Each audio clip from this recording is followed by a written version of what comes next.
Hello and welcome to the fourth lecture in a series of making those connections between ancient Egypt and the Bible and this Exodus journey. So the fourth lecture we're going to be talking about going into the wilderness, and we're going to be covering basically three topics as we go through this lecture. We're going to be talking about the route itself.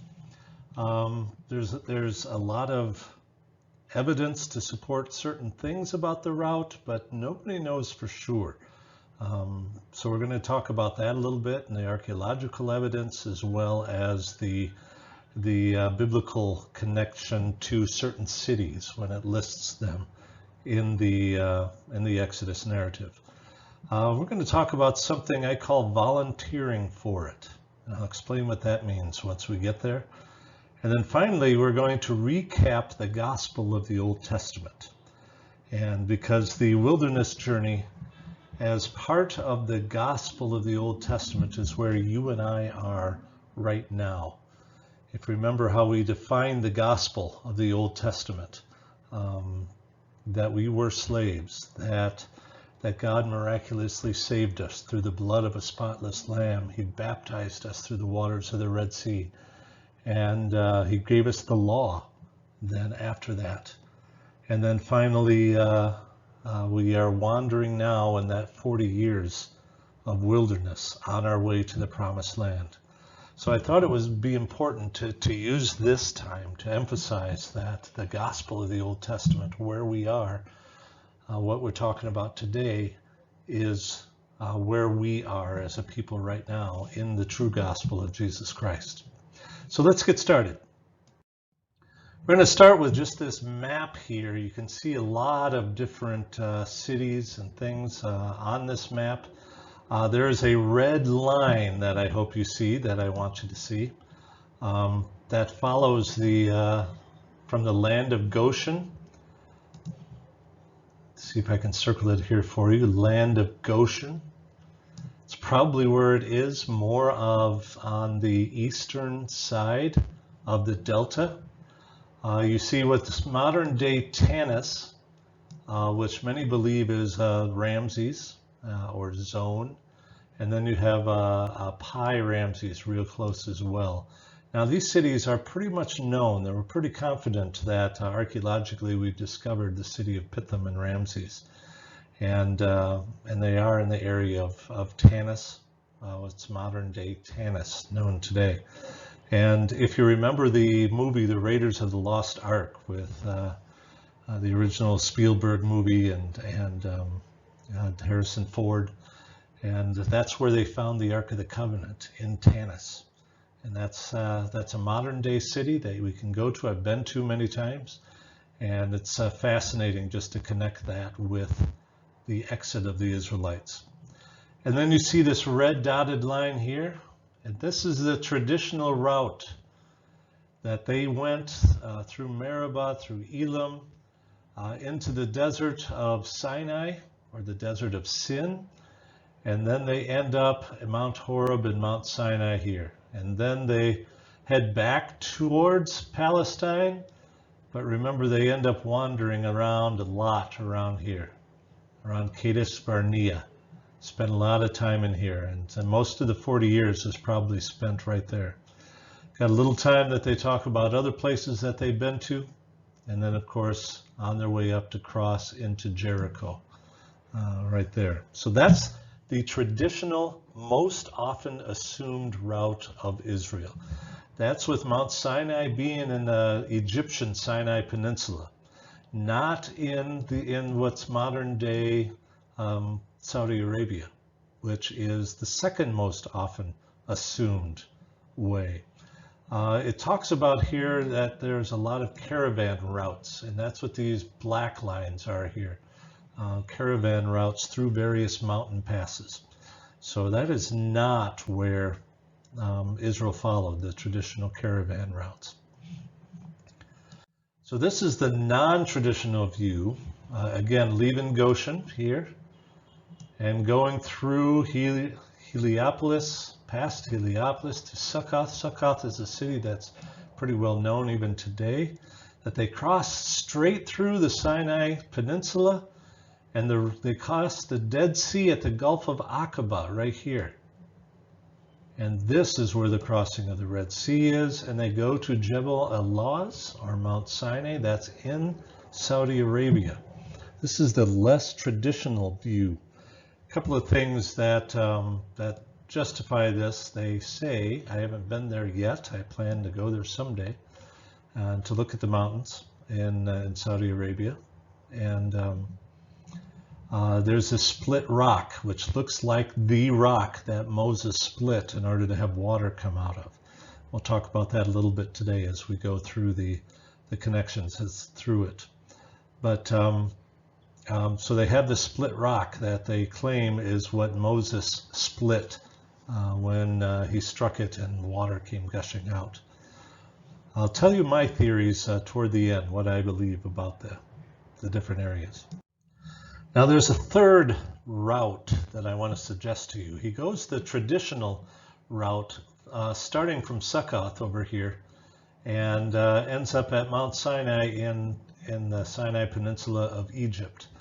But he has this unusual up and down route here from eastern Goshen, or eastern Delta. And he has this up and down route before they head on. Now his name is Jim Hoffmeyer.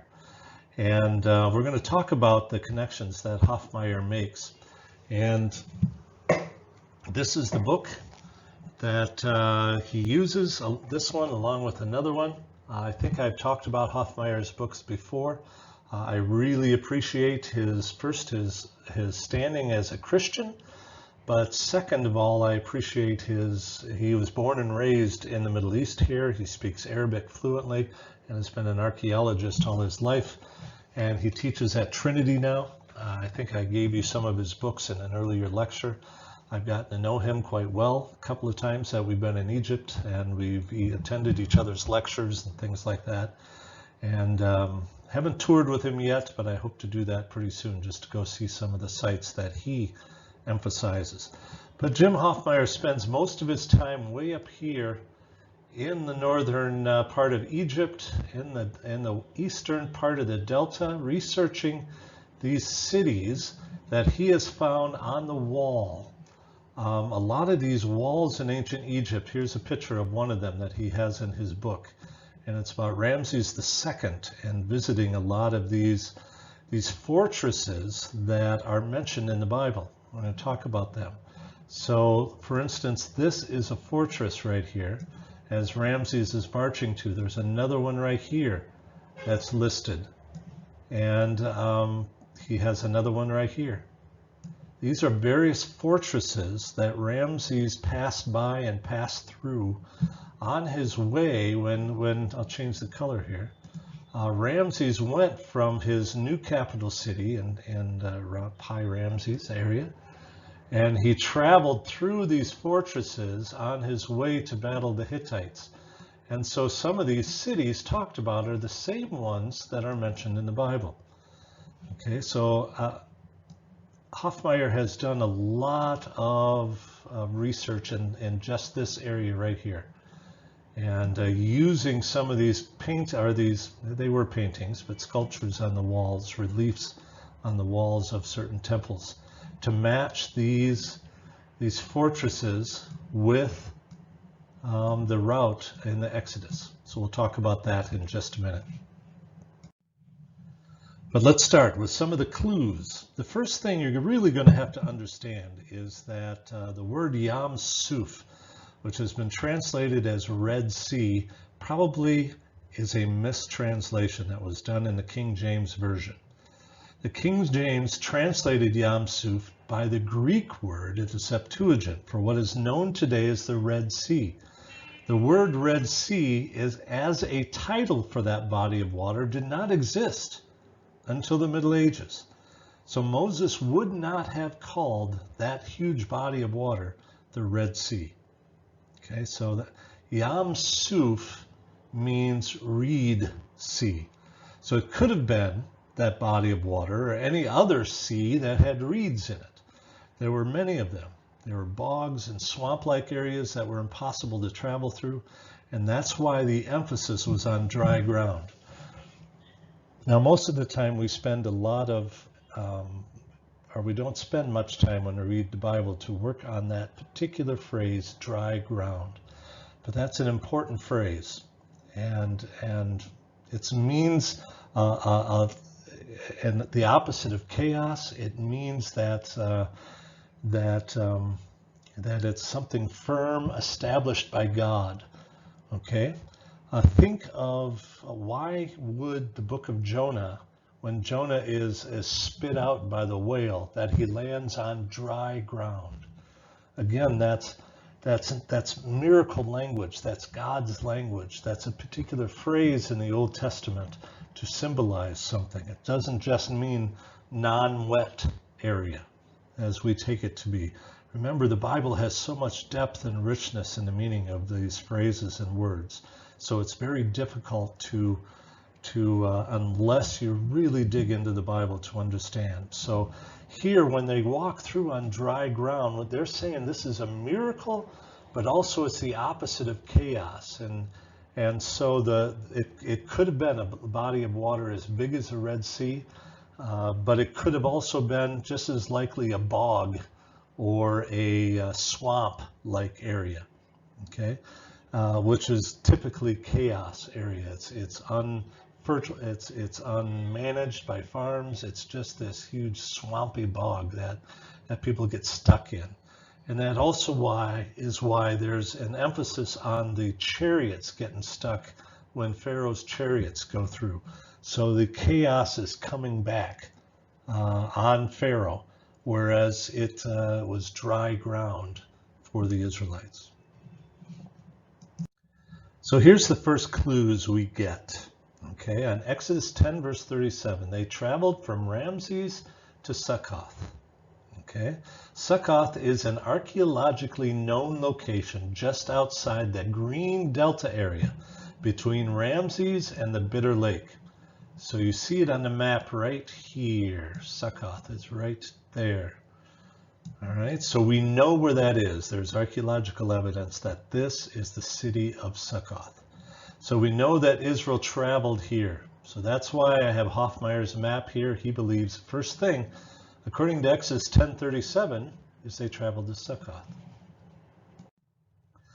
Exodus 13, verse 17, it says that God did not lead them on the road through the Philistine country, the northern route following the Mediterranean Sea. So if they're coming from the land of Goshen here, on their way up here to the Promised Land, the single best route would be this land of the Philistines route, this route right along the Mediterranean Sea.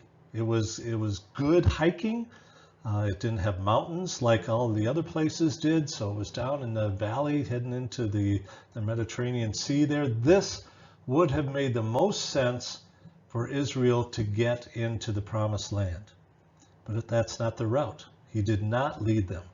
And it says, he said that they were not trained to fight. And part of that Hoffmeyer talks about too is because this is the route, there were a lot of fortresses here that they would have had to pass. And he is found again listed on the walls of the temples in Egypt, many of these fortresses. And that makes sense. I mean, if you're protecting yourself from the Hittites, which were up here, I'll just see if I can write Hit. The Hittites, which were up here, and they wanted to invade Egypt this way. So what do? You put fortresses along the main route, right? So Israel did not go that way. God did not lead Israel that way past all these fortresses. He sent them down.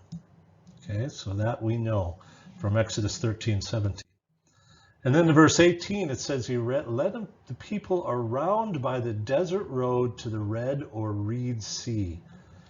Okay, so this is what in modern times would be the valley of the Suez Canal. Okay, which would be, again, let me change the color just to make sure.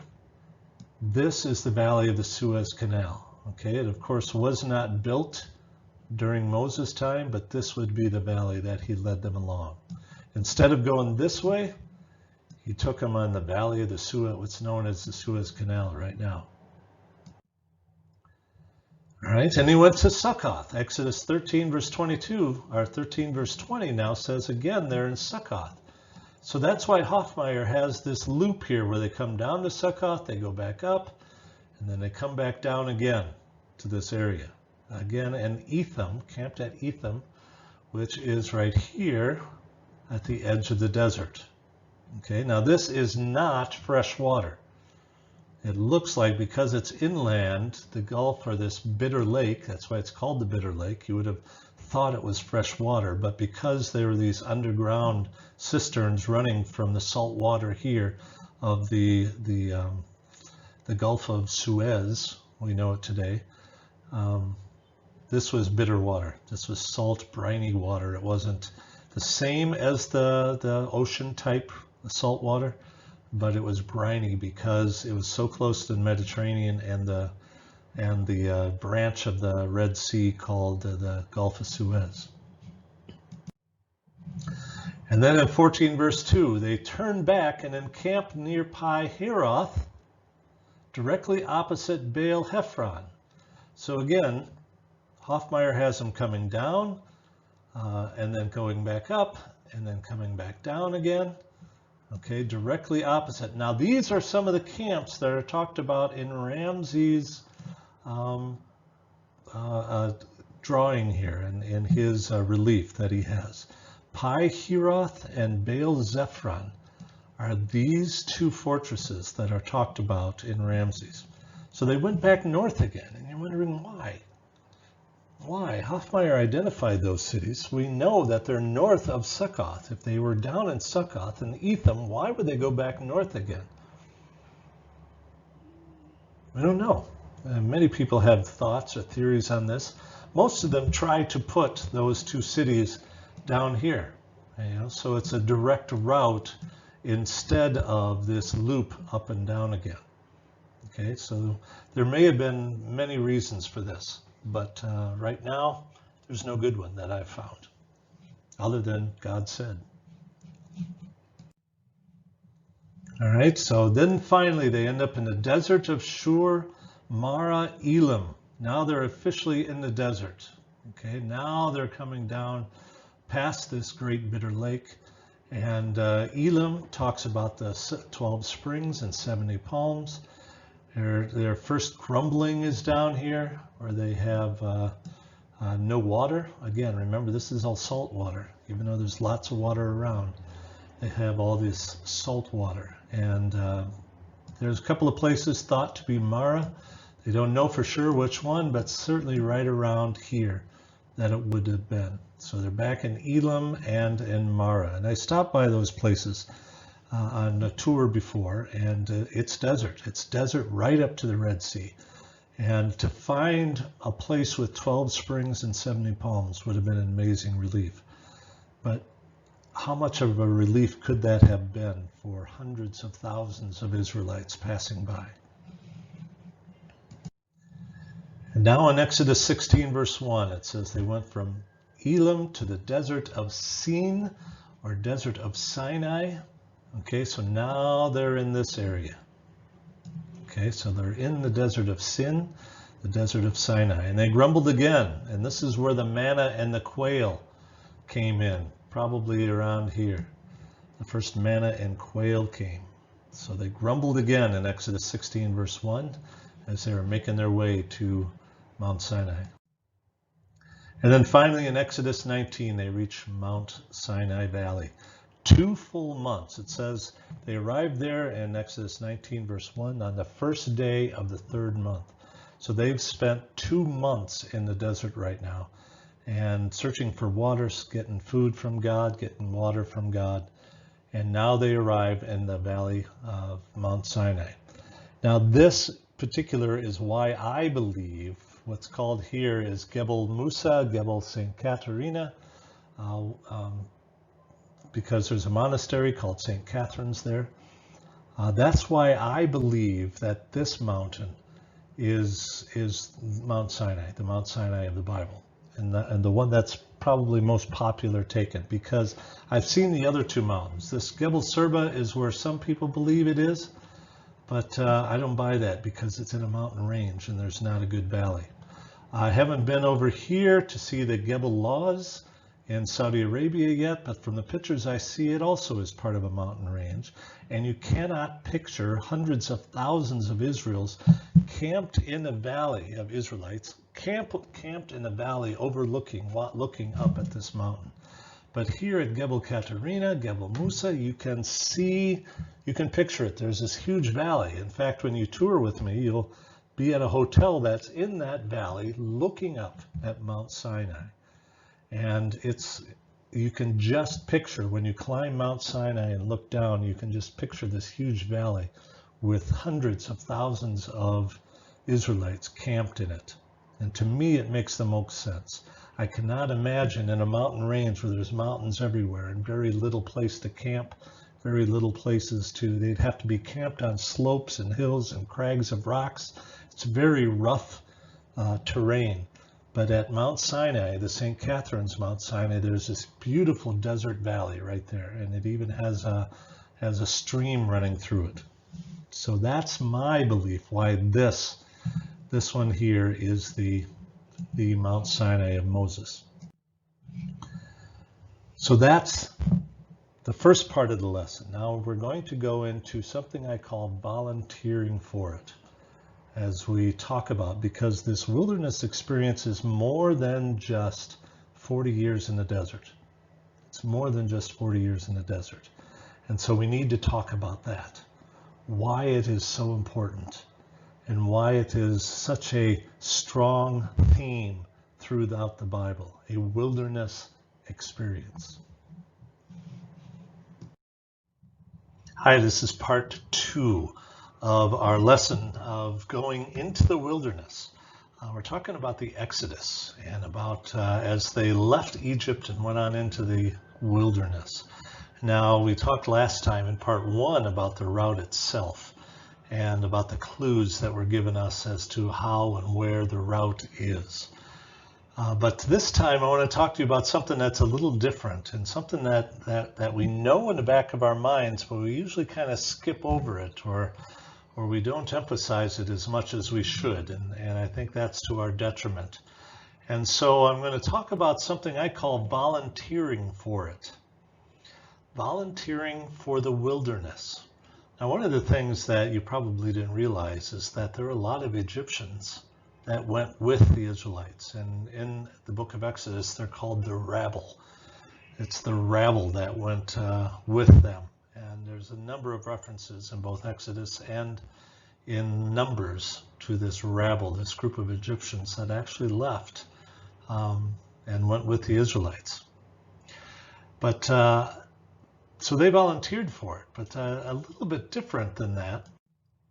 I want to talk about this Exodus into going into the wilderness as the defining experience that all other desert or wilderness experiences are based on.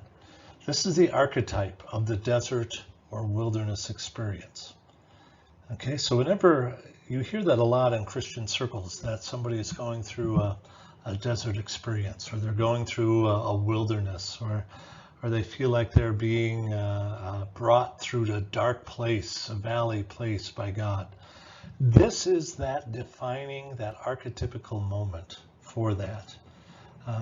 Whenever we talk about the 40 years, 40 days, the number 40, that numerology from the Bible, is based on this experience, the 40 years of Israel in the wilderness. Okay, so I want to talk about that a little bit. What does that mean?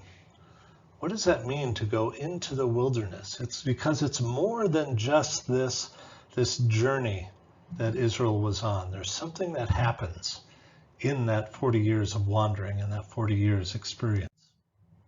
Okay, so 40 years or desert or wilderness, it's related to chaos. It's the Egyptian kind of, whenever you go out into the desert, you go out into the realm of Set, the god Set. And he's like not exactly Satan, what we would consider Satan, but he's the evil god. And the chaos creature there is this serpent called Apophis. So it's related to the serpent or Satan or devils, Apophis. that are hiding in the desert. Okay, remember the desert is not evil. Chaos is not evil. There is no moral value attached to chaos or to that desert experience. It's a neutral experience. But what it is, it's related to that chaos, that dryness, that spiritual searching. All those are related together. So 40 years is a numerology in the Bible to signify that desert or wilderness experience. So every time you hear of a 40 in the Bible, you should be thinking of this into the wilderness experience of Israel, but then also understand that the significance goes deeper than just a time frame. So when God leads you into a desert experience, it means he loves you and is seeking to, one, refine you. When God leads you into dark places, into a desert experience, that means he wants to refine you, bring you through the fire so that you come out refined as gold. And I'm sure most of you can come up with the passages of God refining you and through the fire. He wants to test you. Okay, now testing seems like a bad thing. But again, testing is just as much for you, or even more for you, than it is for God. When God tests you, he wants you to know your limits. He wants you to know how you would handle these very difficult situations. He wants you to know these things. Okay, that's what testing is all about. It's not just to see, oh, is this person a Christian or not? No. God knows you are a Christian. He knows you love him. And he knows that you love him. But he needs to know that you know that you love him above everything else. And so he tests you in these things.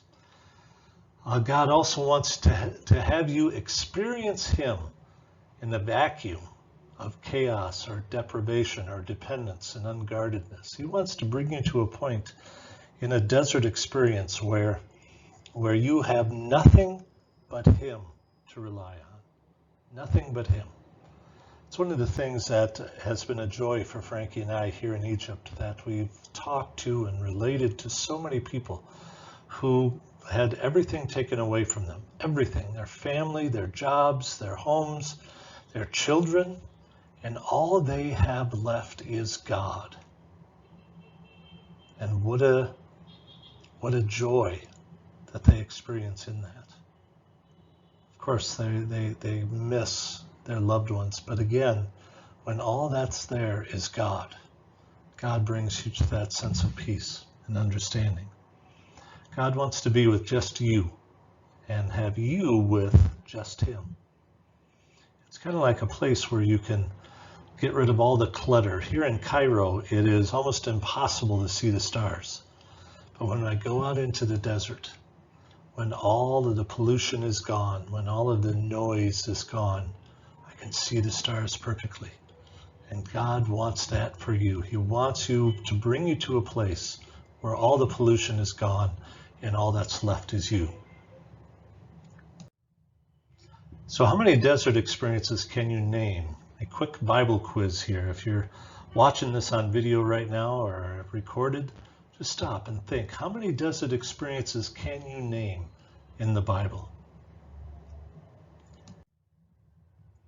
So here's a number of them that I just put in. Some of them you don't realize, and if we had a longer time together, I'd explain them to you. But Adam and Eve with the serpent was a desert experience.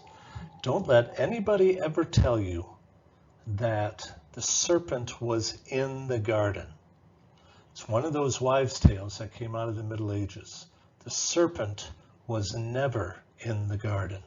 He was out in the desert, in the dry places, in the chaos, where Adam and Eve were told to subdue the earth, and meant they were to go on into that chaos and bring order and bring peace to it, just as God did in Genesis 1. Okay, it was their job to go out and subdue the rest of the earth. And that's where this serpent was, because the serpent is a chaos creature. He lives in the chaos. And so that's where he was when Eve and Adam both were talked into their disobedience. It's a desert experience. Noah on the ark, of course, 40 days and 40 nights. Esau, at 40, he failed the test by marrying a Hittite. The Israelites in the wilderness, we're talking about now. Moses on Sinai before the calf incident, he was up there for 40 days and nights. Spies in Canaan were there for 40 days. Moses' life was 3 different of these experiences. First 40 years in Egyptian, the next 40 years as a shepherd, and the last 40 with Israel as they wandered the desert. Israel is tested again in Judges for 40 years. Saul is 40 years old and became king, and he reigned for 40 years. David, 40 years. Elijah heading to Mount Sinai. It took 40 days and nights to get there. Good kings reigning for 40 years, Asa and Joash and others. Jonah to Nineveh, 40 days. And, of course, the second probably most popular or quintessential desert experience is Jesus in the wilderness for 40 days. Now I want to shift gears with you just a little bit. I want to talk to you about people volunteering to go into this desert experience. People who on their own, that they believed God was calling them to go into the desert with nothing but a cloak and a staff, maybe a stick, and nothing. They just walked right into the desert and expected God to care for them and expected God to refine them and get to know them, to get to know God. And they use passages like Mark 10, verse 21, "Go and sell all you have and come follow me." And the reason that I'm talking about this here is because most of you are probably not aware that monasticism itself, monasteries, monks, started in Egypt. The first ascetics, or hermits even, the ones that live in the desert and, with the long hair, long beards, all of that, lived off a few figs a day, whatever they could find, or a few dates a day, whatever they could find in the desert. And they did it for decades. It started here in Egypt, and then they started collecting followers, and then those followers started monastic communities where they would train others how to do it. And that's how monasteries began, and the very first ones here in Egypt. And then they spread throughout the Christian world. So go and sell all you have, but also Hosea has this interesting passage where it says, "I'm now going to allure her," meaning the church or Israel. "I will lead her into the wilderness and speak tenderly to her, and she will come to know me. She will respond as she did in the day she came out of Egypt." Okay, that's Hosea 2, verse 4. So who were these people? What kind of people would leave and go into the wilderness voluntarily? Was that something you would do? To voluntarily go into a desert, a low point experience. The most famous one is St. Paul of Thebes. Now, Thebes is the area around Luxor, Egypt. And he just, at 16 years old, there were family problems, at least that's the mythology behind him, that his sister married, his sister is older when their parents died, that he was set to inherit everything. But because he was a Christian, his brother-in-law was going to turn him in, and he didn't want the money. He took Mark 10 and he said, "It's all yours. I want nothing of the inheritance of my parents." And it was a large inheritance. And at 16 years old, he went off into the desert by himself. He was what's recorded by Athanasius as the first Christian hermit or monk, St. Paul, or known here in Egypt as Balos, St. Balos. He lived over 90 years in the desert. He died at 100 and I think it was 13, something like that. So he lived over 90 years in the desert. And he wouldn't have been known even. Nobody would have known about his experience, except that the next most famous monk, Saint Anthony the Great, met him just a few years before he died. He met him once and they broke bread together. And then when he came back the next year, he had passed away. And according to the mythology, Saint Anthony and lions dug the ground up to bury him. and he brought the cloak that he wore to Athanasius, who was the bishop of Alexandria at the time. But St. Anthony was inspired and went into the desert himself. He is the archetypical in monastic living. Okay, from him we learn about being alone with God to strengthen and to prepare for service. See, Anthony wanted to be away from people.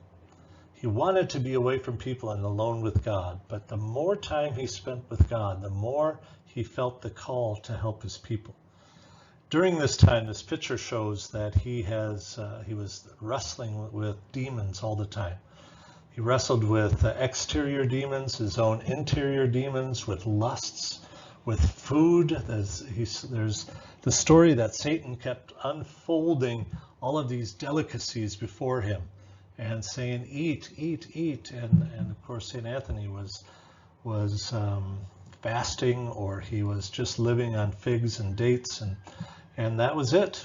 And he refused, and he became totally dependent on God. And he fought with Satan over and over, according to mythology. But then he was called during the worst of the persecutions in the early 300s, he was called to go to the prisons in Alexandria. And he just walked right straight into the prison. I mean, he fought lions and bears and demons, and he said there's nothing that these security guards can do. And he walked right in. Prisons were nasty places back then. So he went right into the prison and sat outside the jail cells with these people who were soon to be martyred. And he prayed with them, and they sang together, and one by one they were led away to be martyred, and new ones would come in, and he spent time with them. He expected that he would be martyred as well. But he just felt his job was to be there to encourage these Christian believers that were on their way to be martyred. And what a beautiful ministry that came out of his monastic time, that came out of his desert experience. He had the strength that prepared him for service to God when he was called on. And then when he was called before the leader there in Alexandria, and they told him to renounce, he said no. He fully expected to be martyred. He was taken outside the city instead and told to go home, but he came back in with the prisoners. They did that a number of times until finally the persecutions in Alexandria stopped. And he went back to his cave in the mountains of Egypt, and he disappeared again for a couple of decades until he was called on again later. So St. Anthony is the typical man who struggled with God. He struggled with his own personal demons, with real demons, with lusts and delicacies that were put in front of him, everything Satan could throw at him, from wild animals to demons, and he fought them and he won, and God refined him to the point where he was of amazing service and virtually began the monastic movement all through the world. So that's my question for you in this lesson. Would you volunteer for a wilderness experience? Would you volunteer for testing and refining? We know that it's good for us. We know that when God brings us through desert experience, on the other side we are stronger. But we all hesitate to volunteer for it. We know that it would be good for us in our relationship with God, but we don't wish this. We don't seek this. But we can, in a small part, experience this, and that's what fasting is all about. Fasting from the things that are important to you. Okay, fasting from food, fasting from watching football, fasting from alcohol, fasting from whatever. When you do this, it's the same as a wilderness experience. Of course, it's a small piece of it. It's not the whole thing. But it's a piece of that wilderness experience when you fast, when you say, Lord, you are more important than food for me this week. I am only going to have bread and water this week because you are more important to me than food. I am not going to watch TV or be on my computer for a week a month, a year, because you are more important to me than my TV, my computer, whatever. That's what fasting is all about. It's that voluntary wilderness experience. And I encourage you to do it. We all should have a good, strong fasting part of our Christian walk. Train yourself in godliness. 1 Timothy says, physical training has some value, but godliness has value in all things. Train yourself in godliness. That's what the monastic movement is all about. That's what these desert fathers, they're called, that's what they did. They trained themselves. They said, God, you are more important than food. You're more important than money. You're more important than anything in my life. Volunteering for it, into the wilderness. This, of course, again, I want to remind you of the gospel of the Old Testament. This is that part that we are in right now. Remember the gospel of the Old Testament. We are slaves to sin. We are miraculously saved through miracles of God, especially the blood of a spotless lamb. We are brought through the baptism of the Red Sea. We are brought to the mountain, given commands and laws to love. And then we are in the wilderness, on our way to the promised land. And that's what this wilderness experience is all about. That's where you and I are right now. We're in the wilderness, being refined by God. Amen.